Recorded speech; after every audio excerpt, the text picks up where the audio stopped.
मैं समझता हूं कि जिम्मेदार पदों पर बैठकर गैर जिम्मेदार बयान देना राजस्थान के मुख्यमंत्री जी की फितरत बन गई। कभी वो राष्ट्रपति जी महोदय पर अनर्गल टिप्पणियां करते हैं, कभी वो प्रधानमंत्री जी जब यहां किसी सभा उद्घाटन में आते हैं तब अनर्गल टिप्पणियां करते हैं, कभी कहते हैं कि मेरा हेलीकॉप्टर की परमिशन नहीं मिली।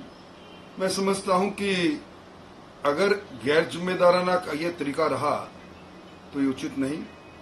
उपराष्ट्रपति किसान के बेटे हैं, राजस्थान से उनका गहरा ताल्लुकात रहा है, यहाँ के सांसद रहे, यहाँ के विधायक रहे, यहाँ के उच्चतम न्यायालय के सीनियर एडवोकेट रहे। अगर अपने घर में आते हैं और भारत सरकार के किसी परियोजना का उद्घाटन करने आते हैं तो मुख्यमंत्री जी का ये कथन बार बार क्यों आते हैं, ये संवैधानिक पदों पर बैठे लोगों की गरिमा पर चोट है, ये संविधान पर चोट है।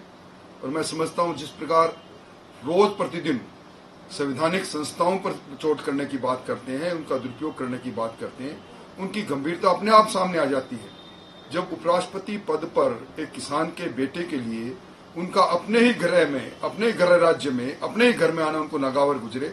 इससे बड़ी बुरी बात क्या हो सकती है।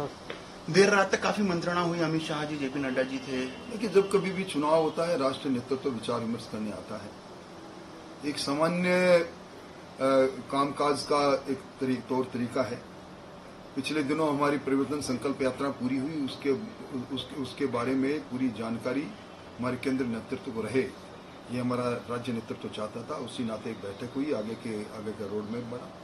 और मैं समझता हूं कि निश्चित तौर पर रण कौशल में जब उतरते हैं तो सेनापति जब आते हैं तो उत्साह दिखेगा। क्या दावा है इस बार चुनाव को लेकर? भारतीय जनता पार्टी प्रचंड बहुमत से जीतेगी। कांग्रेस का सुपड़ा साफ होगा। कांग्रेस अब तक की सबसे शर्मनाक हार की ओर बढ़ चुकी है।